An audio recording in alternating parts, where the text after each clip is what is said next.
Hi, you're right. No, I personally respect Islam, and I think I've been very, very, very close to converting. I was a Christian when I was born, but as a person, probably not. My issue is when it comes to converting as I wouldn't even say a Christian, but someone who's converted to Islam. The Prophet Muhammad marrying someone who is 6 years old. That for me is an issue, and I understand that at the time it's very different. But as Muslims, it's what's the word I'm looking for? Definite. A lot of Muslims say it's a definite. How are you doing, my friend? How are you? My name is Ali. Ali, Ignatius. I follow you Ignatius on had TikTok to go. and I love you. And you are one of the main people that I have considered looking at as converted. Oh, wow. And 100%. I'm not here to say you guys are wrong, this and that. You are one of the people. No, he is wrong. He's always wrong. You're one of the people, and I forget his name. Mohammed Hijab. The big guy, Mohammed Hijab? No, the guy. Oh, okay. Usman Farouk. Usman Farouk. What's his name? Usman Farouk? I don't know. Where is he? In America? No, he's English. Hamza. Hamza's Maybe he got stabbed a few times. No. Dark hair. No, long Jazakallah. hair, stabbed multiple times. Was in a gang previously. Yeah, Sheikh Uthman. Yes. So, in my opinion, I've been on the, I'd say, cusp of converting, not converting. Good. I mean, Zishan. It was the I Aisha am- argument. I'm one of those people who's very open to Oh, okay. either converting or not converting. I'm not one of those people who says Christianity, Islam, yes or no. I'm very open. That's good, man. I mean, My only issue is the Age of Aisha. marrying. Yes, marrying, and to a certain extent, I agree because different times equate to different viewpoints. Yes. At this point in, let's say, Thailand, 13 years old is considered legal. Yeah. In 10 years' time, maybe it's different. Maybe it's not. Subjective. My only issue is when it comes to a few years down the line, is it a question? Of course. Is it a question of yes, you agree, or no, you don't agree? In this day and age, yes or no? That's my only slight qualm. When it comes to Aisha, the Prophet didn't marry her at 6. Okay. The marriage actually took place, it was consummated at 9. Okay. So the Prophet waited till 9. Okay. So that's the first kind of technical issue. The other one is more of a principle issue. Yes. Yeah. Or the principle is that for a Muslim to get married to somebody, they have to fulfill 3 conditions. Yeah. They have to be mentally ready. Yes. They have to be physically ready, and it has to be socially acceptable. Yeah. Those are the 3 criterias. In those days, of course, like you mentioned, it was socially acceptable. Yes. And as our sources clearly mention, Aisha was physically ready, she was mentally ready, and there's ample evidence for that you probably heard from Ali and Sheikh Uthman. Yes. So for us, even nowadays, if a person is mentally ready, they're physically ready, but it's not socially acceptable, then by the Islamic criteria, we would not be getting married to somebody of a younger age. So they definitely have to fulfill that criteria. So as a Islamic man in general society, let's say the United Kingdom, that's where Yes. I live in Australia / United Kingdom, would you say it's acceptable to, it's a hard one, would you say for the Prophet Muhammad, would you say it's acceptable to marry a 9-year-old? Yeah. That's my only issue where I find, because if I find that it is acceptable for a grown man to marry a 9-year-old, that's where I say, back in whenever it was, I'm not going to pass judgment because that's a different time, different culture, different understanding. Fine. But in the day of age that is now, But don't forget- that's where I find. Don't forget the third slightly- criteria I said though, isn't it? Which was, so it has to be socially acceptable.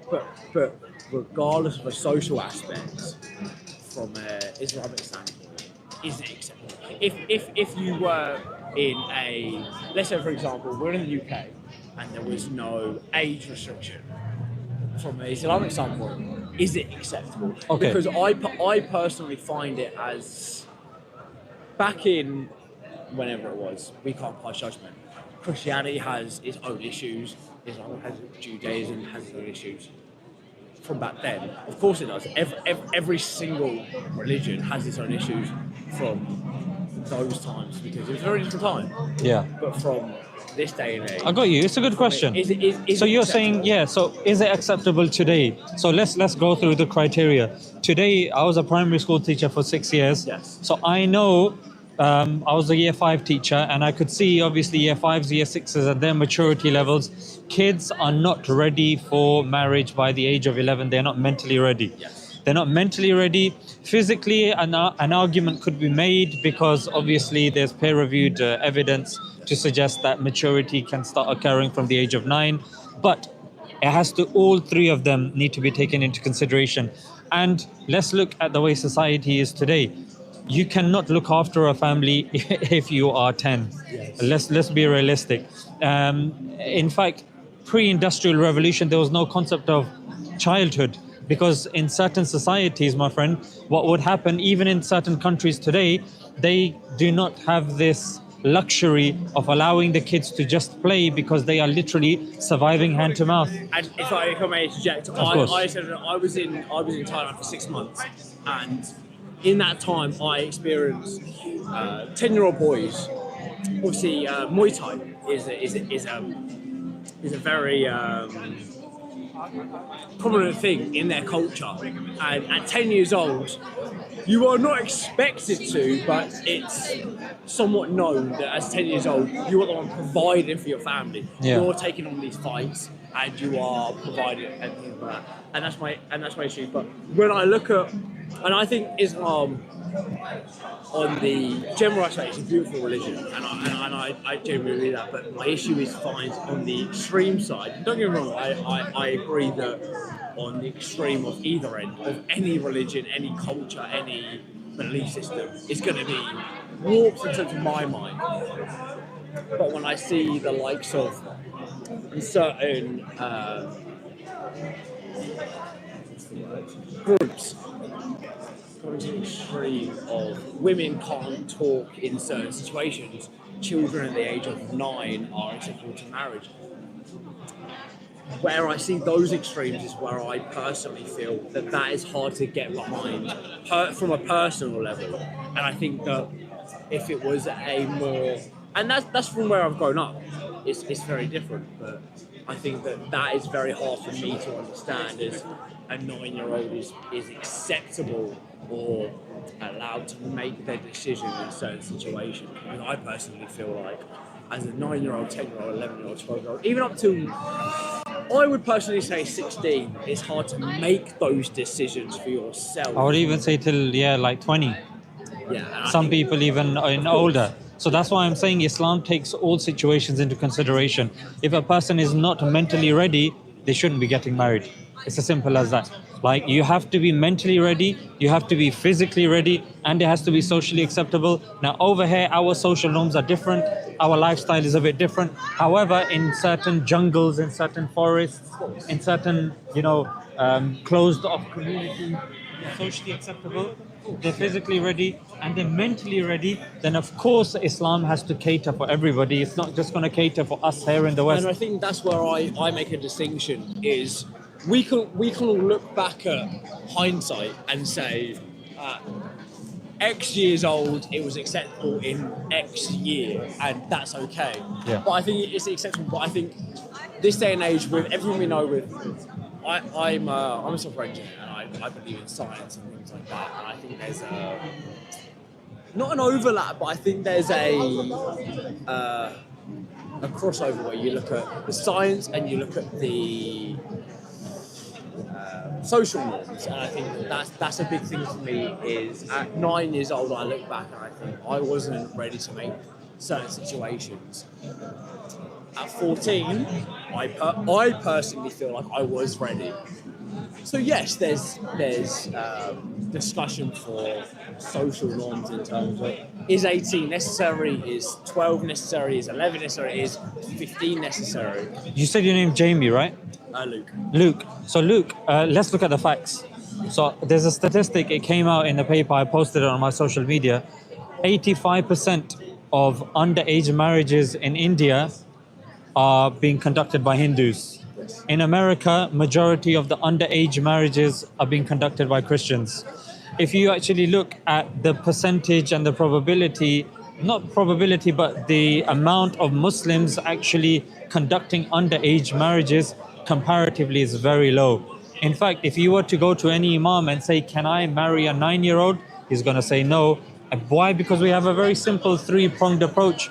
Physically ready, mentally ready, and socially acceptable. And mentally, like you've mentioned and given me many examples, and you're 100% right. Look, somebody has to be mentally ready, because that relationship now is going to be and foster and going to have to be in such a condition that it is in a position to welcome new life in. And I think that's very, very crucial. And I think that, regardless of what I think, like I'm a nobody. I have my own opinion on certain things, and I have been very open to converting or not converting. I'm not personally, I'm not a very religious person. I've never been in my life, and I will be very honest with that.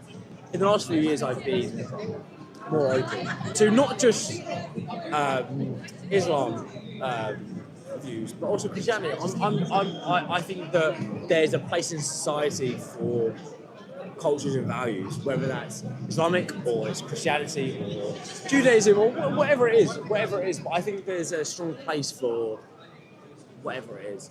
And I think that, but my only issue has been the perception of certain people, or just people in general, of, okay, this is acceptable, this isn't acceptable. And I think that people having conversations like this is very, very important. Whether I'm a Christian or I'm a Jew or I'm a Hindu or I'm a Muslim, having those conversations of different viewpoints is very interesting, which is why I've always wanted to, like, I live in Australia now, and this sort of stuff doesn't happen at all. I will ask my friend, I thought, do you know what, like, I've never been in a situation where I've had conversations with people, or I've been challenged on my views of perception of reality, and the interest that I've had, or the concerns that I've had, have been challenged, or not even challenged, but been brought to. And I think that's very important. I think that's very important, regardless of if I think that it's wrong, it's right, or whatnot. So I think that... Do you believe in a God? More so now, yes. I didn't used to. When I was younger, I thought, fuck that. That's fucking... I'll be what I'll be. It'll be all right. I'll be all right. But do you believe God is one? Do you know what? No, but I believe that God, whether that's Muslim, Jew, Christianity, whatever it is valued. I think the value of it and the principles that it teaches, whether it's Judaism, Christianity, Islamic, or whatever, Hinduism, I think that is more important than believing if there's more. At a certain point down the future, maybe I will believe. If there is God, would you say that he's one? I think the more that Logically. I think the more that I believe, yes. Right now, I would say that I'm selfish, and I would say that I can't sit here and say to you, I'll give up X, Y, Z for X, Y, Z. No, of course. I'll be honest with that. And I'll be honest with that. And I think that being honest with that is important. But that doesn't mean that my beliefs outweighs the beliefs of Muslims, Jews, Christians, or whoever else. And I think that there's whoever believes whatever. I think that there's a very strong point that I think more so for me, the principles and the teachings that each religion teaches means more to me than the actual, if there is a God or if there is such and such. Do you value absolute truth? No. I would say no. I would say, from a scientific point of view, yes, there are scientific truths, but I think that sometimes, from my own personal opinion, and I'll be selfish, like I said, I couldn't imagine giving up X, Y, Z in the name of whichever religion. Not necessarily Islam, but Judaism, or Christianity. I'm selfish. I don't want to give up this, and this. Right. So I think that at a certain point, maybe I will down the line. I got Right you. now, I Yeah. can't. I just wanted to get clarification on, from an Islamic standpoint, certain points, because I've always been on the like for the last, I'd say 6 months to a year, I've been on the cusp of saying Judaism's this, Christianity's this, Islam's this. What do I like? The thing I like about certain cultures is they stand by that. Yeah. The Islamic cultures, I like the fact that they stand by their beliefs. Whether I agree or not, Yeah. I don't really give a fuck about. I just like the fact that they stand by that, and I think that's a very different thing. So let's pin a few things down now, yeah? So what you said, you gave your own kind of view of your understanding of the religions, what you want to get from those religions and those beliefs, which is fair enough. And then you're talking about certain teachings that they have, which indeed, no problem. I'll be quick. So of course there's a common thread amongst the religions, but the reason why I mentioned absolute truth is because, to be honest, bro, if, like, of course there's a subjective kind of, I would like things to be this way or that way, but whether we like the weather to be sunny, we can't change that. Whether, we want to get a job here, we can try, but there are certain things that obviously are outside of our control, and absolute truth is one of those things. Like, the truth doesn't care about our feelings, it doesn't care about what we want, and of course like when we think absolute truth, so on the one hand, can there be God and no God at the same time? Of course not. We obviously accept that there has to be an either or answer, and what we'd say is that it makes more sense for there to be one God, and that one God is independent compared to multiple gods, and they have conflicting wills. And in that case, if one God wants the tree to be blue, another one wants it to be green, another one wants it to be brown, then in that case, obviously, the tree is only going to end up being one color, and that means that the other... Yeah, go for it. Yeah, no, you can take that. No, he go for it. Okay, so what I'm saying is that if there are three gods and they want the tree to be three different colors, and the tree ends up being one color, that means the other two gods are weak, their will wasn't strong enough, or they misjudged. Either way, they're not good enough to be God. So there only can be one God, which of course for us, Islamically, we only believe in one God. Yeah, I like that, and I'll shake hand. You have to go? Thank you. I do. I've got to find him from somewhere. But I appreciate that so much. Take care, Luke. I appreciate that so much. Of course. You've given me a lot of clarity on a lot of things, and I thank you so much for that. God bless. Take it easy. What's your name? Zishan. Zishan. I've got a channel called Smile2jannah. Zishan, I appreciate you so much. Thank you so much. Thank you. Bye.